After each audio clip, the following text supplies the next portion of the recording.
பங்குனி உத்திரம் 2026 தெய்வங்களின் திருமணம் நடைபெற்ற ஒரு அற்புதமான நாள்.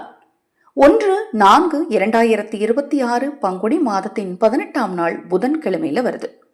பங்குனி மாதத்தில் உத்தர் நட்சத்திரமும் பௌர்ணமி திதியும் கூடி வரக்கூடிய அற்புதமான இந்த நாள்ல முருகப்பெருமான் வழிபாடும் மகாலட்சுமி தாயாரின் வழிபாடும் செல்வத்தை ஈர்த்து கொடுக்கும்.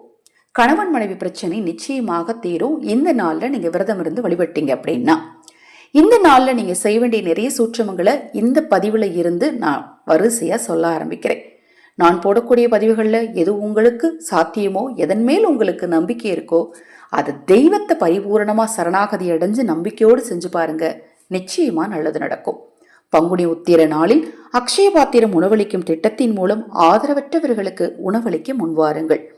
மேலும் உங்கள் தனிப்பட்ட பிரச்சனைகள் எதுவாக இருந்தாலும் சரி, அந்த பிரச்சனைகளுக்கு ஏற்ற முறையான பரிகாரங்கள் செய்து கொள்ள விரும்பினால் 9344692042 இந்த வாட்ஸ்அப் எண்ணுக்கு தொடர்பு கொள்ளுங்க. இந்த நாள்ல முதல்ல நீங்க செய்ய வேண்டிய சூட்சும பரிகாரத்துக்கு இன்று இரவே நீங்க இந்த 2 பொருளை தயார் செய்து வச்சுக்கோங்க. காலை எழுந்ததும் முதல்ல இதை செய்யுங்க.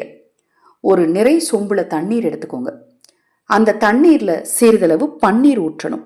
பன்னீர் அப்படிங்கிறது நம்ம எல்லாருக்கும் தெரியும், முருகப்பெருமானுக்கு ரொம்ப ரொம்ப பிடித்த ஒன்று. அதுல சந்தனம், சிறிதளவு சந்தனமும் வெட்டி வேரும் போடணும். தண்ணீர்ல பன்னீரும் சந்தனமும் வெட்டி வேரும். இப்ப பன்னீர் இல்லை அப்படின்னா கவலைப்படாதீங்க, உங்க வீட்டுல வெட்டி வேர் இல்லைன்னா கவலைப்படாதீங்க. இப்ப நான் 3 பொருள் சொல்லியிருக்கேன் இல்லையா, 3மே இருந்தா இந்த 3ஐயுமே தண்ணீர்ல கலந்து உங்க வீட்டுல நிலைவாசல் பக்கத்துல வச்சிருங்க.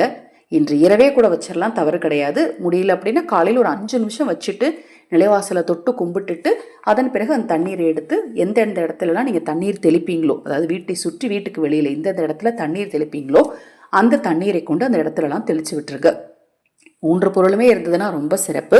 ஏதாவது ஒரு பொருள் இல்லை அப்படின்னா மீதி இருக்கக்கூடிய பொருளை வச்சு மனதார முருகனை நினச்சி, எப்போவுமே வழிபாட்டில் ரொம்ப முக்கியம், நம்மக்கிட்ட என்ன இருக்கோ அதை வச்சு நம்ம வழிபாடு செய்யும்போது நம்பிக்கையும் முயற்சியும் மட்டும் இருந்தாலே போதுங்க.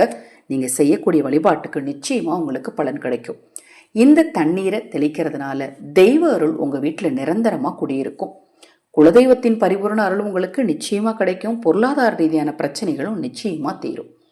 இப்போ நான் சொன்ன பதிவில் ஏதாவது சந்தேகம் இருந்தால் வாட்ஸ்அப்பில் கேளுங்க. நான் தண்ணீரில் போட்டு வெட்டி வேறு என்ன செய்யறதுங்க, இதை மாதிரி நிறைய பேருக்கு டவுட் வருங்க. நான் நிறைய தடவை சொல்லியிருக்கேன், எப்பவுமே அதை கால்படாத இடத்துல ஏதாவது விருட்சத்துக்கு அடியில் அப்புறப்படுத்திடுங்க. கண் திருஷ்டி சம்பந்தமாக நாம் ஏதாவது பரிகாரம் செய்யறோன்னா அதை முடிந்தளவு எரிச்சிருங்க. இது தவிர்த்து உங்களுக்கு வேற என்ன சந்தேகம் இருந்தாலும் வாட்ஸ்அப்பில் கேளுங்க. தொடர்ந்து நம்ம சேனலை பாருங்க. ஹரஹர சங்கர ஜெய் ஜெய்சங்கர. மகாபெரிவா திருவடிப்பாதம் சரணம் சரணம். நல்லதே நடக்கட்டும்.